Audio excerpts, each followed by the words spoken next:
안녕하세요 여러분.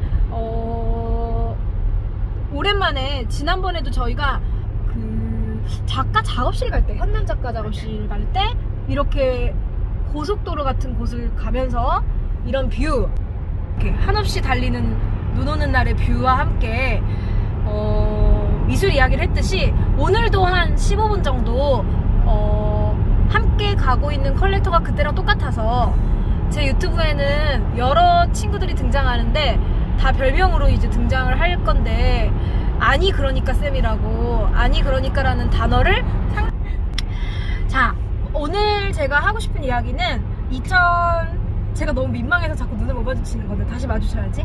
자, 어딜 봐야 되냐면, 네, 제가 오늘 하고 싶은 이야기는 2022년이 되면 이제 올해가 됐잖아요. 미술시장이 지금 너무너무 호황기다 이런 말을 하고 있어요. 옥션도 그렇고, 그죠?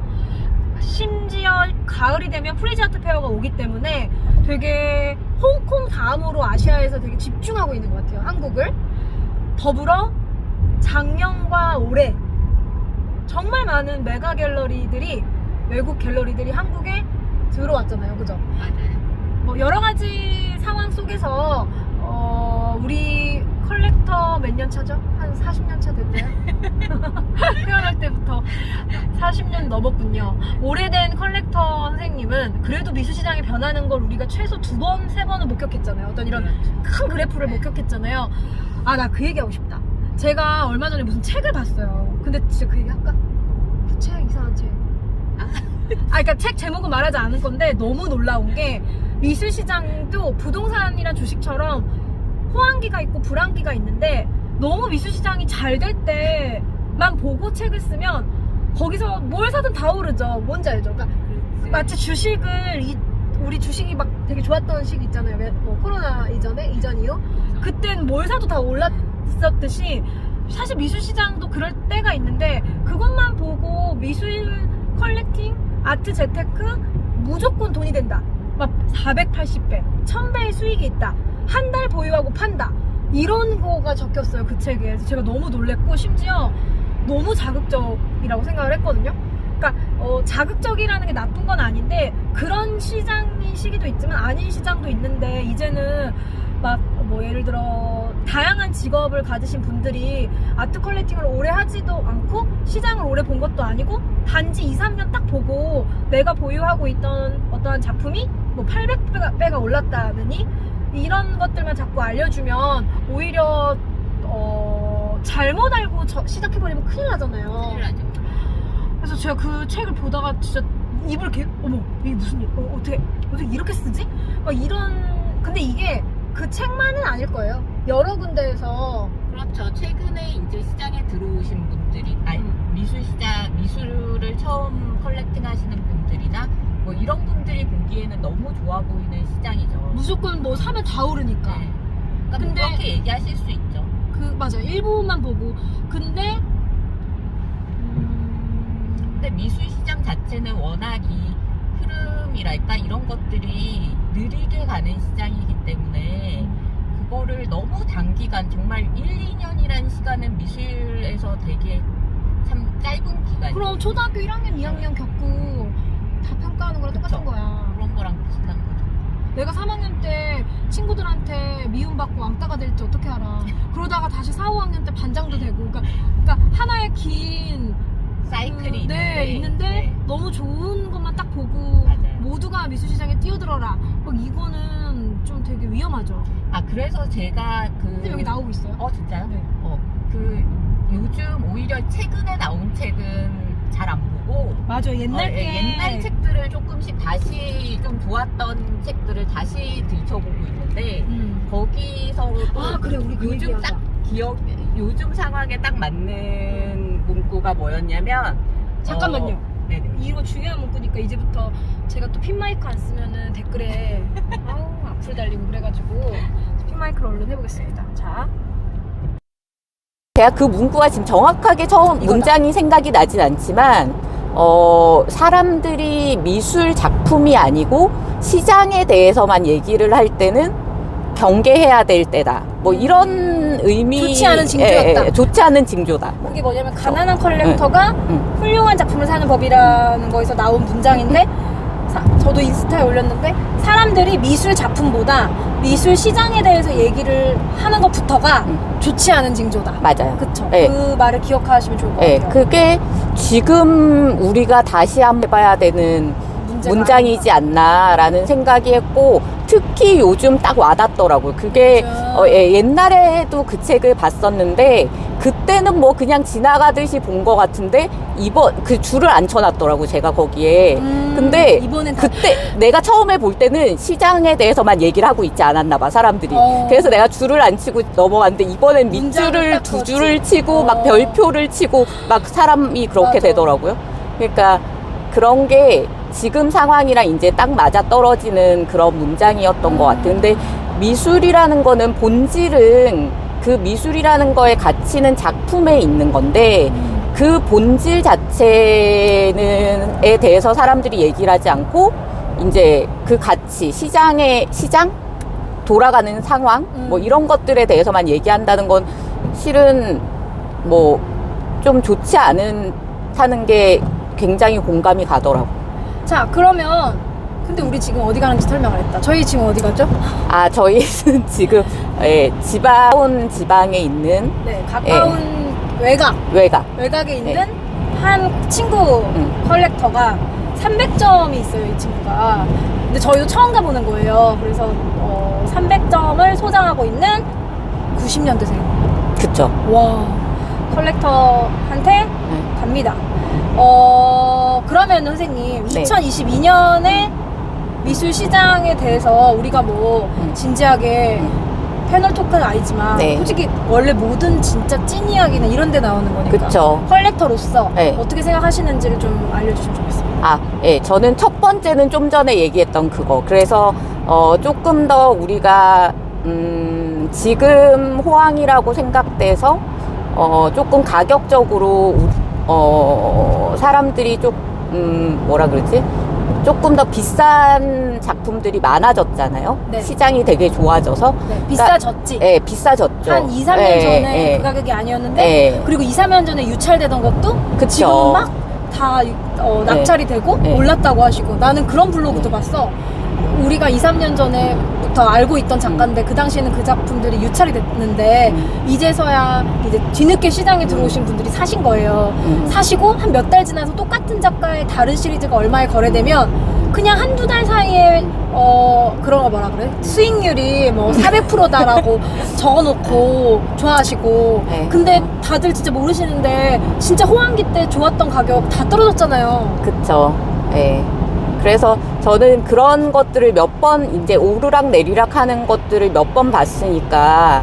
근데 어떤 이제 최근에 좋은 시기에 이 시장에 계신 분들은 이게 뭐 하락세를 겪더라도 다시 침체기를 겪더라도 다시 돌아온다라는 말씀을 하시는데 침체기를 겪고 다시 돌아온 시장은 다시 돌아와요. 근데 시장은 돌아오는데 작가는 돌아오지 않은 작가 진짜 많아.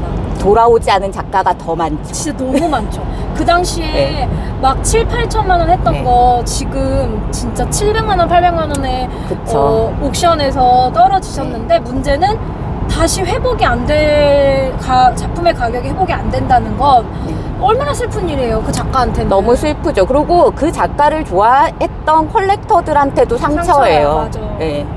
그래서 저는 여러모로 이렇게 너무 들썩이는 시장에서 같이 들썩이는 작가들은 저는 개인적으로 별로 선호하지 않는 편이고. 맞아. 네. 가만히 있어야 네. 돼. 시장이 시끄러울 때일수록 물에 그쵸. 빠졌다고 생각하고 네. 가만히 있어야 돼. 그리고 또 똑똑한 작가님들은 본인들이 더 잘 아실 거예요. 왜냐면 1, 2년 하고 말 자기의 커리어잖아요. 평생 커리어인데 작가는 은퇴도 없잖아요. 맞아요. 네. 그러니까 자기의 정말 앞으로 몇십 년을 더 해야 되는 직업인데, 그러니까 장기적으로 자기의 커리어를 생각하시는 분들은, 작가분들은 충분히 이 이야기에 공감하실 거라고 생각해요. 왜냐면 제가 언젠가 메가갤러리 디렉터들한테 대화를 할 일이 있었어요. 제가 선생님 부담스러우실까봐 찍어서. 근데 작가가 너무너무 유명해진, 이름만 대면 알만한 되게 유명한 작가들도 옥션에 나오는 걸 싫어한다는 거예요. 그래서 싫어하겠지. 제가 이랬어요. 아유, 진짜 유명한 작가고 완전 진짜 마스터급은 신경 안 쓰지 않을까요? 그랬더니 아니래. 더 싫어한대. 그러니까 그러니까 옥션이 나쁘다는 게 아니라 작가가 자꾸 옥션에 나오면 그것을 사실은 오래된 컬렉터나 갤러리나 시장에서는 좋은 건 아니잖아요. 사실. 좋은 거 아니죠. 그래서 저도 제가 좋아하는, 그러니까 저도 원래 경매에서 많이 샀잖아요. 아시잖아요. 네, 네. 한때 경매. 근데 최근에는 거의 못 샀죠. 네. 그러니까 이게 옥션이 나쁘다는 게 아니라 옥션은 충분히 2차 시장이기 때문에 필요 있으면은 당연히 거래를 그렇죠. 하는 잘 건데 이용하면 너무 좋죠. 우리도 꼭 필요한 그럼요. 존재죠. 좋은 선생님 얼마나 많아요. 그럼요. 여기서 네, 이름 네. 얘기해 줄까요? 우리가 좋아하는 K옥션의 차평철 선생님 늘 감사드리며. 네. 난 요즘에 네. 저는 뭐 옥션을 잘. 저도 요즘은 조금. 그래도 네. 늘 친절하시고. 예, 그럼요. 이 영상을 통해 네. 궁금한 게 있을 때마다 질문을 하는 저희를 네. 늘 따뜻하게 네. 대해주신 우리 차평철 선생님들 감사드립니다. 그러니까 옥션에도 좀 자기 담당 선생님 한두 명씩 이렇게 있으면 좀 좋죠. 왜냐면 네, 궁금한 거 그럼요. 물어볼 수 네. 있잖아요. 네. 너무 필요하고. 그리고, 좋은 네. 어떠한 그 플랫폼인데 뭐라고 말해야 될까? 이제 어떤 말을 해야 될까요? 근데 너무 시장이 과잉으로 좀 그렇게 이렇게 되면 되면 평상시 네. 내가 그분이 그런 말 하더라. 어떤 분이 자기가 어떤 작가를 소장했는데 그 작가가 좋아서 샀는데 너무 시장에서 오르니까 주변 사람들이 다 팔라고 그랬대. 그래서 내가 그러려고 산 게 아닌데 팔았대. 그래서 기쁜 줄 알았대 자기가. 돈을 진짜 많이 벌었대. 근데 네. 시간이 흘렀더니 자기가 그 다음 작품을 못 사고 있더래. 왜냐면 맞아요. 예전에는 좋으면 샀는데 이제는 이 정도 올라야 되는 작가를 사야 되나? 그게 내가 컬렉팅을 잘하는 건가? 그러니까 자기가 작품 보는 기준이 바뀌어버리게 됐대요. 그런 경험을 하고 나서부터. 근데 너무 안타깝네. 그러니까 그래서 그 다음부터는 어떻게 작품을 사게 됐냐면 왜 못 사냐면 이 작가는 얼마큼 오를까? 그러니까 원래 그런 생각을 안 하시던 분이 사람이다 보니까 그런 생각을 하게 됐대요. 그러니까 엑시트라는 단어 쓰시는 분 진짜 많아요. 근데 이제 이게 엑시트를 해야 된다라는 생각을 하면서 사버리니까 물론 그게 나쁘다는 게 절대 아니고 사람은 누구나 작품을 가지고 있으면 저도 어떠한 작품은 가지고 있다가 뭐 파나 이런 거는 팔아본 적 있고 그리고 또 집이 좁으면 저는 뭐 5년 6년 보다가 2년이 다 했으면 옥션에 내놓는 게 나쁘다고 생각하지 않아요. 당연히 자기 마음이죠. 근데 이제 문제는 처음부터 그런 걸로만 미술시장을 이해하면 작품을 보지 않고 전시를 보지 않고 계속 돈으로만 생각을 하는 거죠. 이거 내가 1,000만 원에 샀는데 나는 그 단어 엑시트가 가능할까요? 난 이게 너무 충격적이었어요. 근데 그렇게 하면은 미술을 하는 의미가 있을까요? 아니 그럴 거면 주식이 낫지. 그쵸. 왜냐면 왜 주식이 낫냐면 주식이나 비트코인이나 이런 재테크는 무엇인가를 팔 때 걱정을 안 하잖아요. 내가 팔고 싶을 때 사실 개인의 의지에 의해 그 환급성이 더 높잖아요. 그리고 어저께 샀는데 모레 팔아도 되잖아요. 아니 1시간 전에 사서 다음 그쵸? 1시간 뒤에 맞아요, 팔아도 맞아요. 되죠. 근데 그랬을 때 우리가 그 주식시장에 있는 누군가를 생각하지 않죠.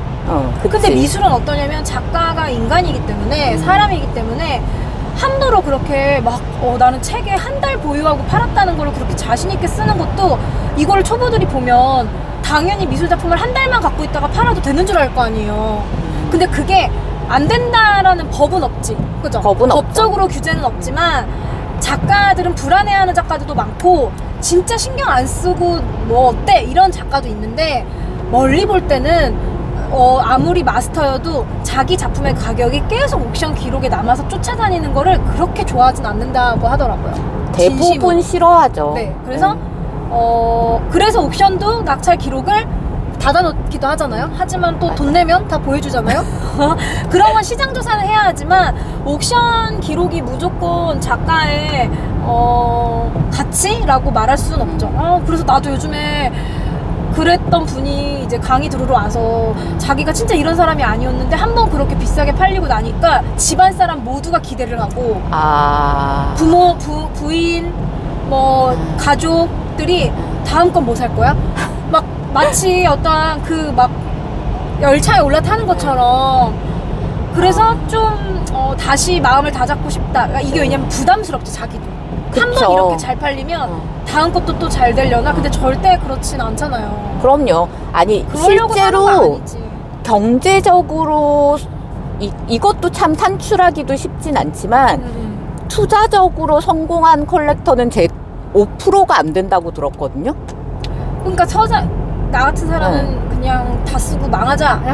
아니 근데 5%가 거기에 이제 경제적인 가치로 성공하지 못했다고 해서 성공하지 맞아. 못한 컬렉터냐 하면 아니지. 저는 그건 아니라고 생각해요. 왜냐면 네. 사람들이 미술 작품을 살 때는 여러 가지 이유가 있는데 저도 요즘에 이제 정말 많은 분들의 글과 자료를 읽는데 1번 어떤 심미적인 가치, 그리고 2번 경제적인 가치, 3번은 네트워크, 사회적. 그러니까 이 사회에서 내가 살아가면서 예술가 친구와 동료와 컬렉터 친구들을 만나면서 얼마나 삶이 재밌나 이런 것도 네, 있대요. 그래서 맞아요. 그거를 누가 얘기했냐면 몬드리안 그 부기우기를 처음 산 여자 컬렉터가 이야기를 하더라고요. 그러니까 생각보다 컬렉팅을 함으로써 얻게 되는 행복감이 나와 비슷한 걸 좋아하는 사람들을 만나서 느끼는 교류다. 그것은 인생에서 정말 좋은 친구를 얻는 거다. 맞아요. 지금 우리도 이렇게 다 나이 차이가 다른데 뭔가 누구 컬렉션 보러 갈 수도 있고 약간 이런 어떤 커뮤니티? 보이진 않지만 근데 이것은 학교는 아니고 그죠? 맞아요. 그러니까 그런 게 사회적 가치라고 그분은 얘기를 했는데 저는 그걸 되게 그거 공감했어. 진짜 맞는 것 같아요. 저희 지난주에 또 어떤 작가님 작업실 갔다 갔을 때도. 왔잖아요. 저 그때도 되게 많이 배웠거든요. 나는 그날도 저희가 오종 작가님 작업실을 둘이 갔어요. 네, 얘기해도 돼요. 오종 작가님 작업실에 갔는데 물론 저는 일을 해야 되고 그거를 이제 인터뷰 집을 만들어야 돼서 하고 있는데 나는 그날 정말 내 인생에서 너무 좋았어. 배울 저도. 점이 너무 많고 감동해서 진짜 너무 감동했어요. 이래서 예술가들하고 대화를 하면 참 이런 말이 좀 그런데 수많은 목사님이 있는 느낌? 그러니까 다 종교가 달라. 이 작가 예술가마다 전 다 종교라고 생각해요. 그러니까 이 맞아요. 작가의 세계관, 저 작가의 세계관. 저는 그런 생각을 했어요. 맞아요. 그런 것도 사실 어떻게 보면 사회적 네트워크다. 맞아요. 사회적 가치. 그리고 그러니까 경제적 가치만 보면 안 돼. 맞아요. 예. 그래서 저도 물론 뭐 작품을 사서 안 판다 뭐 이런 건 아니지만 저도 두고 있다가 팔기도 하긴 하지만 꼭 먼저 살 때부터 파는 맞아. 걸 생각하면서 사진 않는 것 같아요. 최소한. 예. 엑시트라는 단어도 예. 좀 웃기고 엑시트라는 단어 쓰는 사람은 선생님들 제 영상 보시는 분들은 본인 스스로 엑시트라는 단어를 너무 하고 다니면 안 돼요. 좋은 컬렉터가 아니야. 맞아. 처음부터 전시장 보러 가갖고 저 그림 보면서 이걸 샀을 때 이건 엑시트가 되나요? 이런 단어를 쓰면은 좀 그거는 좀 어떻게 생각하세요? 실수가 아니라 뭐야 도대체 왜 그러는 거야? 나한테 그런 문자 보내신 분 있어. 난 진짜 너무 실망했어. 왜냐면 선생님 제가 나중에 이것이 혹시 소장하고 있다가 뭔가 뭐 이렇게 이런 작품은 참 리셀이 어렵겠지요랑 엑시트가 언제쯤 될까요는 좀 저는 말의 온기가 오늘 온기라는 단어 많이 써요. 온기가 다른 것 같아요. 그리고 본인 스스로의 마음가짐도 다른 거죠. 맞아. 왜 사면서 엑시트를 생각해? 어떤 남자랑 사랑해서 결혼했는데 이혼을 생각하면서 결혼식장에 들어가는 거랑 그래. 똑같은 거잖아요. 내가 아무튼, 위자료는 얼마나 받을 수 있을까? 아무튼 저한테 엑시트라는 단어 쓰는 사람은 전 정말 싫어해요. 네, 안 그거는 만나요. 진짜 이 영상 보면 네. 또 누구 특검 하겠지. 그런 말 쓰지 마세요. 난 말해줘. 선생님 그 단어는 절대 혹시라도 갤러리 가서도 써도 안 되고 작가 그럼. 앞에 써도 안 되고 근데 그게 말이 습관이 되기 때문에 자기가 쓰던 용어가 그대로 나와. 그래서 저는 우리가 왜 미술 작품을 사면서까지 엑시트 하면서 써야 되나. 그리고 속으로 생각해. 아니 속으로도 생각하지 마. 그런 맞아. 마음가짐이면 미술 작품 안 사는 게 맞아. 맞습니다. 사면서부터 엑시트를 네. 생각하면 말이 안 되는겨. 그리고 이런 거 우리 이거 얘기할까? 이제 사실 갖고 있는 작품 중에 옳은 작품이 이제 있다라는 걸 어떻게 확인을 하냐, 컬렉터들. 특히 요즘 컬렉터들은 인스타그램을 많이 찍잖아요. 네. 그러다 보니까 이제 내가 무슨 작품 갖고 있는데 그거를 옥션이나 어디서 구해. 그러면서 연락이 오죠. 그죠? 내가 살 때는 800만 원이었는데 이거 지금 7천만 원에 팔린다고? 그러면 어떠한 컬렉터든 조금 흔들릴 수 있지. 그죠? 흔들릴 수 있어요. 난 그쵸. 흔들릴 수 있죠. 흔들릴 수 있다고 생각해, 당연히. 흔들릴 수 있죠. 근데 만약에 그 퀄리티가 너무 힘들어. 그러면 나는 팔 수도 있다고 생각해. 근데 그럼요. 이걸 뭘 생각해야 되냐면 이 그림을 처음 나한테 줬을 때 이 갤러리스트가 이렇게 빨리 팔라고 귀한 그림을 준 게 아니거든요. 그치. 작가의 성장을 같이 응원해달라. 맞아. 그래서 갤러리들은 컬렉터들을 고르는 거예요. 좋은 컬렉터. 돈에 연연하지 않고 마음이 급급해서 내가 준 작품을 한 달 만에 팔아버리는, 이걸 뭐라고 하죠? 단어로 세 글자. 딜렉터. 플리퍼. 플리퍼. 딜렉터도 맞죠. 한국에서 딜렉터, 외국에선 플리퍼. 토크아트 책에 플리퍼 욕하는 글자 써있더만. 아니, 그래서 그러면 이제 어떻게 해야 되냐면, 저는 근데 알려줘요. 딱 정확하게 누가 그러더라가 아니라 갤러리 대표님한테 미담 대표님, 누가 저한테 이 작품 이렇게 팔라고 제안이 왔지만 제가 작가 제가 절대 팔지 않았다. 근데 대표님도 알고 계셔야 될 것 같다. 시장에서 요즘에 이런 가격에 거래가 되는 것보다. 그럼 이제 대표님들이 뭐라고 하냐면, 어떻게 얘기하냐면 이렇게 얘기해요. 어떤 좋은 갤러리는 아직은 작가가 젊어서 옥션에 막 나가면 사람들이 다 어떻게 되냐면, 이 작가 비싸게 낙찰되네? 그럼 그 다음 어떡하겠어요? 갖고 있던 사람들이 다 내놓지. 근데 그것이 방어가 되는 작가가 있어요. 바스키아 같이. 그럼요. 진짜 좋은 오래된 앤디 월 같이 방어가 되는 작가도 있지만, 젊은 작가는 그렇게까지 계속 고공행진으로 올라가지 않아요. 그러니까 아모아코브아퍼 같은 작가도 자기가 샀잖아요, 결국에는. 그러니까 이게, 그래서 갤러리스트 선생님들이 뭐라고 얘기하냐면 이걸 또 거짓말이라고 하더라고, 어떤 분들은. 그러니까 너무 힘들 때는 자기한테 먼저 물어봐달라, 팔 때. 우리가 관리한다. 원래 외국도 다 그래요. 맞아요. 얼마 전에도 얘기해도 되나? 이거 작가 이름을 빼야겠다. 그러니까 혹시라도 팔고 싶으면 연락해줘라. 이렇게 갤러리에서 메일 와요. 혹시 맞아. 걱정될 수 있으니까. 근데 그게 맞지. 왜냐면 좋은 갤러리는 작가의 2차 시장도 같이 봐주고, 작가가 너무 훅 이렇게 가격이 내려가는 건 아닌가 2차에서. 그리고 왜 저렇게 비딩이 많이 돼? 너무 위험한 건 아닌가? 무조건 좋은 게 아니거든요. 그런 거 같이 다 봐요, 2차 시장은. 맞아요. 그러니까 그 갤러리스트 선생님도, 소영쌤 나중에 혹시라도 그 작품 내놓고 싶을 때는 꼭 자기한테 먼저 얘기해달라고 그렇게 말해요. 근데 그거를 초보분들이 사주지도 않을 거면서 거짓말하는 거라고 하더라고요. 누가 그런 거짓말? 아니, 상황에 따라서는 갤러리가 못 사줄 수는 있죠. 있어. 돈이 부족하면, 너무 비싸지면. 그리고 또 리세일 작품을 새로 살려는 컬렉터를 못 구했을 경우에 맞아요. 뭐 그럴 수 있죠. 근데 거짓말은 아니야. 그럼요. 자기네 작가 관리하는 건데, 그치, 그거는 거짓말로 그렇게 하진 않죠. 그래서 어떠한 조항 같은 거를 두기도 하지만, 아무튼 이게 시장이 커지면 새로운 분들이 많이 유입이 되니까 이런 어떠한 그냥 솔직한 이야기들을 좀 한다면 같이 떠드는 것처럼 도움이 될 것 같아서 했어요. 그러니까 기존에 계셨던 컬렉터들은 암묵적으로 알고 있었던 이런 것들을, 에티켓. 그쵸. 도의가 선의. 그런 것들을 이제 왜 그러면 안 되냐, 약간 이렇게 맞아요. 받아들이시는 내 맘이다, 내 분들이 건데. 그쵸, 있을 수 있죠. 근데 그거 뭐 그렇다고 법적으로 뭐 어떻게 할 수 있는 건 아니지만, 그래도 미술 작품을 살 때는 그 책임도 따른다는 거를 조금 공부는 하고 사시면 좋을 것 같긴 해요. 여러 가지. 그리고 갤러리들도 또 사실 어떤 갤러리는 쿨한 게 아니라 어떤 갤러리는 이런 걸 아예 모르니까 막 팔아 제낀다고. 갤러리스트 중에도 이런 걸 모르는 분들이 있죠. 옥션에 작가가 나오는 게 무조건 좋은 줄 알아. 갤러리라고 다 좋은, 또 우리랑 생각이 다를 수도 있고. 그렇죠. 근데 기본적으로 이런 미술 시장이 성장하고, 바르게 성장하고, 작가가 바르게 성장해 갈 수 있는 이런 기본 상도이? 이런 것들은 좀 서로 지키면 좋지 않나라는 생각이 들긴 해요. 그럼 우리가 2022년에 더 새로운 분들이 미술 네. 시장으로 영입이 되면 네. 우리는 무엇을 조심해야 할까요?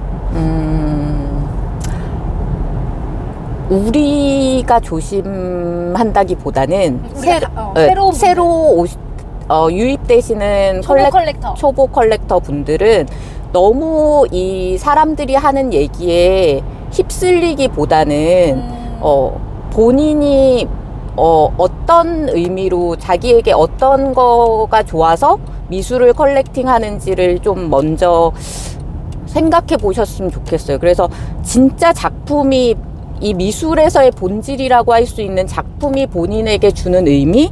이런 것들을 좀 충분히 즐길 수 있었으면 좋겠다라는 생각이 들어요. 왜냐하면 돈으로만 하면 실은 미술 말고 다른 여러 가지들 할 것들이 많거든요. 맞아요. 근데 미술을 한다는 거는 뭔가 내가 미술 작품에서 얻을 수 있는 다른 가치들? 이런 것들을 좀 생각해 보셨으면 좋겠다. 맞아. 네. 어쩌면 상당히 힘든 일이에요. 제가 얼마 전에 그걸 내가 따로 유튜브로 찍을까 했지만 제가 갖고 있던 작품이 이제 손상이 됐잖아요. 아, 네. 막 요즘에 그런 일이 생겼는데 그때 무슨 생각을 했냐면 참 이게 필요한 일이구나. 이 손상이 된 것을 어떻게 복원을 할까. 작가님한테 죄송하고 복원가를 찾고 고쳐나가야 하고 외국 작가는 더 힘들고 근데 이런 일이 컬렉터들은 정말 많기 때문에 작품을 산다는 건 그만큼 책임감이 또 있는 것 같아요. 그쵸. 네. 자기가 보존해야 되는 책임도 있고 네, 그런 책임들이 많이 따르죠. 그러니까 쉽게 그냥 물건을 사는 거랑은 굉장히 다른 맞아요. 것 같아요. 맞아요. 네. 그래서 그런 것들을 좀 가르쳐 주면 좋은데 가르쳐 주는 데가 많이 없죠. 우리가 가르쳐줘야 돼. 네. 유튜브에서 이렇게 타링. 타링 갑자기 근데 거기서 좀 네. 아주 기본이어서 네. 근데 이건 내가 생각할 때 네. 전반적으로 미술 작품을 산다는 것에 대해 참 좋은 거잖아요. 참 좋은 건데 조심해야 될 부분은 꾸준히 얘기를 서로 하고 네, 맞아요. 그리고 갤러리에서도 좀 더 이 작가를 팔 때 내년이 되면 올라요 이런 말 진짜 하지 말고 맞아요. 막 작품 이야기를 해야죠. 이번 전시는 작가가 어떠한 의미로 어떠한 주제로 어떻게 했다가 돼야지 이거 내년이 되면 많이 오를 거예요 이런 거는 정말 그렇게 해서 파는 건 아니지. 맞아요. 대부분의 좋은 컬렉터들은 그런다고 그런다고 움직이진 사진 않아. 않죠. 근데 이제 초보들한테는 혹시나 이런 말을 많이 항상 이거 소영아 내년에 되게 오른다는데 지금 사라는데 그래서 내가 그러면은 그래? 그걸 밖에 할 게 없었을까? 그러니까 얼마나 작품에 대해 할 말이 없으면 그 말을 해. 그쵸. 작품 얘기만 해도 시간이 많이 흐르는데 뭐 그런 얘기를 할 시간이 그리고 있나. 모든 작품은 작가가 열심히 일하면 열심히 작업하면 10년 뒤에는 다 작품 가격은 올라 있어. 맞아요. 그게 작가의 어떠한 이력인데 아무튼 그런 거 그랬을 때는 저는 작품 이야기 듣고 싶은데요 이러면 될 것 같아요. 그죠? 그러니까 갤러리에 갔어요. 근데 어떠한 갤러리 직원들이 이거 내년이 되면 되게 올라요 이러면 너무 그런 얘기만 하면 저는 근데 작품 이야기가 좀 듣고 싶다. 차라리 너가 나한테 얘기를 할 거면 당신이 나에게 말을 걸 거면 작품에 대한 이야기를 해달라. 작가에 대한 이야기를 해달라. 맞아. 이렇게 역으로 제안하는 컬렉터가 더 나을 수도 있어요. 그렇게 오히려 그럼 본인들도 준비했던 얘기를 하겠지. 공부하셨을 거야 다. 그럼요. 근데 에이. 공부를 안 하시지 않아요 절대. 갤러리들이 다 공부를 하시고 되게 많이 해요. 어떠한 갤러리는 맞아요. 정말 열심히 공부하시는데 그런 말을 안 하면 안 사니까 그런 말을 하게 된 것 같아요. 그래서 그럴 때는 얼른 본분을 알려주는 거지. 당신이 나에게 해줄 얘기는 작품에 대한 이야기다. 그럼 갤러리스트들도 훨씬 좋죠. 그런 말 할 수 있는 컬렉터가 많이 없어졌대요 요즘에. 아, 그쵸. 사람들이 듣고 싶어 해줘야 되니까 또. 이렇게 눈이 오네. 그랬잖아요. 왜 작품 팔 때 막 그런 얘기 작가에 대한 그런 얘기를 물어보는 분이 많이 없다 요즘에는. 근데 그것도 우리가 물어보면 되지 앞으로 더 많이. 맞아요. 눈이 진짜 예쁘게 오네. 그러니까. 여러분 2022년에도 컬렉팅 많이 하시고 꼭 금 마무리 하시는 거예요? 네, 이제 아니, 나 지금 얘기할 거 두 얘기할 개나 거 있어요? 더 기다려. 그럼 이거 했었는데. 자, 여러분 끌려고 했는데 할 말이 있으시다고 합니다. 자, 이 눈 오는 배경으로 해주세요. 그럼 제가 여기 자 시작. 예. 뭐 2022년에는 제가 생각했던 거 이제 첫 번째는 이제 첫 번째밖에 얘기 안 했어요. 네, 첫 번째밖에 얘기를 안 했어요. 네. 그 시장이 너무 과열돼서 너무 사람들이 시장에 대한 얘기를 하니까 미술 본질에 대한 가치를 좀 더 생각해 봤으면 좋겠다 하는 거가 첫 번째. 네. 그리고 두 번째는 이제 한국 서울이 좀 더 세계 미술 시장 속에서 주목을 받는 해가 될 것 같으니까 그런 것들을 좀 더 미리 사전에 준비를 해서 우리가 충분히 즐겼으면 좋겠다는 거가 두 번째. 왜냐면 해외 갤러리들이 많이 들어오고 그리고 프리즈 서울이 올 10월에 9월 10월 아니야? 9월? 10월 10월에 열리니까 예, 그 얘기를 하고 싶었고 그리고 세 번째는 이건 제 개인적인 생각이에요. 진짜 개인적인 생각인데 제가 추상 작품을 되게 좋아하잖아요. 그렇죠. 네, 근데 지난 몇 년간은 미술의 흐름 자체가 굉장히 구상 쪽으로 쏠렸었던 것 같아요. 흑인 작가들. 그래서 그리고 초현실주의 작가들. 그래서 제 개인적인 바람이자 희망사항은 조금 추상 쪽에도 사람들의 관심이 컬렉터들의 관심이 조금 더 있었으면 좋겠다 하는 제 개인적인 바람 세 가지. 근데 또 추상은 우리나라가 단색화만 너무 좋아하는 거 같아요. 그쵸. 근데, 그쵸. 단색한 또 사람들이 좋아하지. 그러니까 뭐 또 안 좋아한다고 하기도 좀 애매한데. 젊은 추상 작가들? 젊은 추상 작가들에게도 관심이 좀 더 있었으면 좋겠다. 추상 작가들은 젊을 때 좀, 사실은 구상보다는 더 힘들어요. 작업하기가 어렵지, 추상이. 더 어려운 작품이 것 같아. 이제, 맞아. 그래서 그건 제 개인적인 바람입니다.